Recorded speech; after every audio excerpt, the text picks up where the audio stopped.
दुनिया की 20 बड़ी अर्थव्यवस्था वाले देशों के समूह G20 से भारत की सफलता की सबसे बड़ी खबर सामने आई है।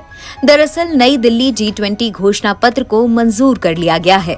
दूसरे सेशन की शुरुआत में प्रधानमंत्री मोदी ने बतौर अध्यक्ष ये जानकारी दी है। इसके बाद उन्होंने सभी सदस्य देशों की सहमति से नई दिल्ली डिक्लेरेशन पारित कर दिया। अब जान लीजिए नई घोषणा पत्र की 10 बड़ी बातें जो भारत की कामयाबी को बताती हैं। मैं बहुत बधाई देता हूं। 37 पेजों के घोषणा पत्र में आतंकवाद के सभी रूपों की निंदा की गई।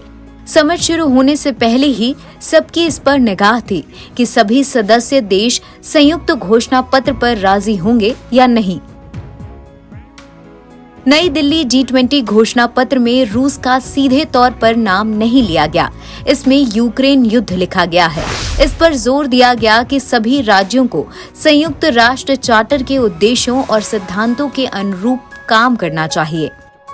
विदेश मंत्री डॉक्टर एस जयशंकर ने कहा, G20 नेताओं ने आतंकवाद के सभी रूपों और अभिव्यक्तियों की निंदा की और माना कि अंतर्राष्ट्रीय शांति और सुरक्षा के लिए सबसे गंभीर खतरों में से एक है। घोषणा पत्र में कहा गया, रूस यूक्रेन मुद्दे पर विकासशील देशों और उभरती अर्थव्यवस्थाओं ने सहमति बनाने में अहम भूमिका निभाई। भारत ने इंडोनेशिया, ब्राजील, दक्षिण अफ्रीका के साथ मिलकर काम किया। प्रधानमंत्री नरेंद्र मोदी के नेतृत्व और अधिकारियों की अथक मेहनत से ये संभव हुआ।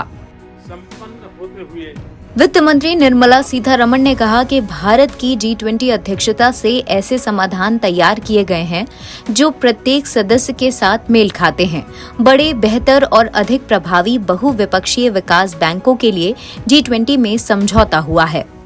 विदेश मंत्री एस जयशंकर ने कहा कि G20 घोषणा पत्र में परिवर्तन, डिजिटल, सामाजिक बुनियादी ढांचे पर ध्यान देने के साथ प्रौद्योगिकी की समावेशी भूमिका पर प्रकाश डाला गया है।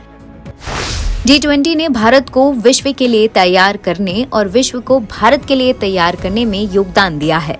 हमारे लिए ये संतुष्टि की बात है कि अफ्रीकन यूनियन को आज भारत की अध्यक्षता में G20 का स्थायी सदस्य बना दिया गया है। एस जयशंकर ने कहा कि समिट में एक धरती, एक परिवार और एक भविष्य पर जोर दिया गया है। 37 पन्नों के घोषणा पत्र में यूक्रेन का 4 बार जिक्र किया गया। वित्त मंत्री निर्मला सीतारमण ने कहा कि समिट में 21वीं सदी की चुनौतियों पर चर्चा की गई है। इस दौरान वैश्विक समस्याओं का निराकरण पर जोर दिया गया है। बैठक के दौरान क्रिप्टो के नियमों पर चर्चा हुई। केंद्रीय वित्त मंत्री निर्मला सीतारमण ने कहा कि हमने भू राजनीतिक तनाव की चुनौतीपूर्ण समय में अध्यक्षता ग्रहण की है।